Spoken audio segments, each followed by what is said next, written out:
Hey kids, today I will tell you the story about the lazy princess and the magical test. Once upon a time, in the grand kingdom of Evervale, there lived a beautiful princess named Ava. She had golden curls, sparkling blue eyes, and the softest silk gowns.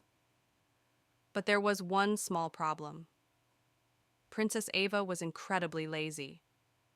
While other royals attended meetings and helped their people, Ava once spent her days reading fairy tales, eating sweet pastries, and napping under the castle's golden chandeliers.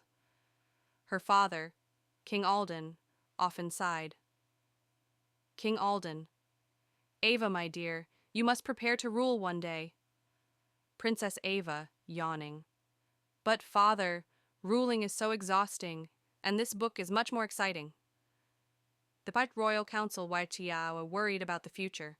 How could a white lazy princess become a wise queen? The magical test. One evening, an old enchantress named Madame Lyra Sham arrived at the castle. Madame Lyra, smiling. Princess Ava, I have a special test it for you. She waved her hand and poof!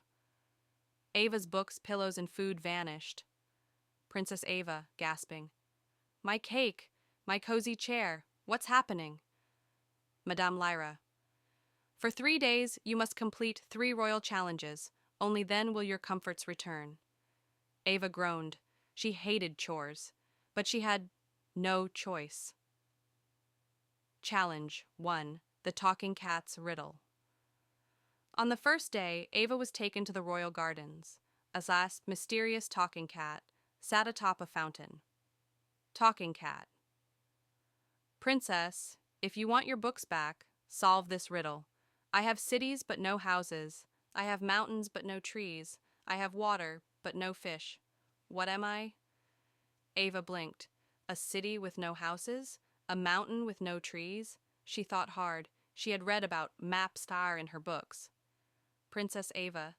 The answer is a map. The cat purred. Talking cat. Correct, princess! Your books shall return. With a flick of his tail, Ava's books magically reappeared. Challenge 2. The River of Ice. The next day, Madame Lyra took Ava to a frozen river. Madame Lyra. Cross this river and your feast will return. Ava groaned. But it's slippery. What if I fall? She thought for a moment. She remembered a story about polar explorers using sleds. So, Ava used a wooden plank as a sled and carefully slid across the ice. Whoosh! Slide! Thump! She made it to the other side. A grand feast of cakes and sweets appeared. Princess Ava, cheering. Yes, my pastries are back. Challenge 3. The Royal Decree. On the 3rd day, Ava was given a scroll. Madame Lyra. To get your soft pillows back, you must write a decree to help the people of Evervale.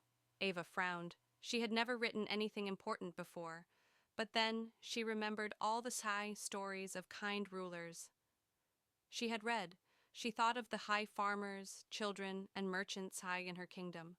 With a deep breath, she wrote, From today, the kingdom will have a royal library for all children. Books will be free for everyone. Madame Lyra smiled. Madame Lyra. Well done, Princess Ava. You have proven that wisdom comes not just from books, but from action.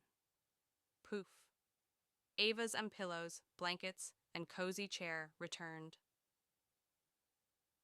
The Wise Queen, Ava. From that day on, Princess Ava still loved books and naps, but she also became a wise and thoughtful leader. She listened to her people, solved problems, and made Evervale the happiest kingdom in the land. And whenever she needed a break, well, she curled up with a good book, just not before finishing her royal duties. And so, Princess Ava became Queen Ava the Clever, ruling wisely for many years. The end.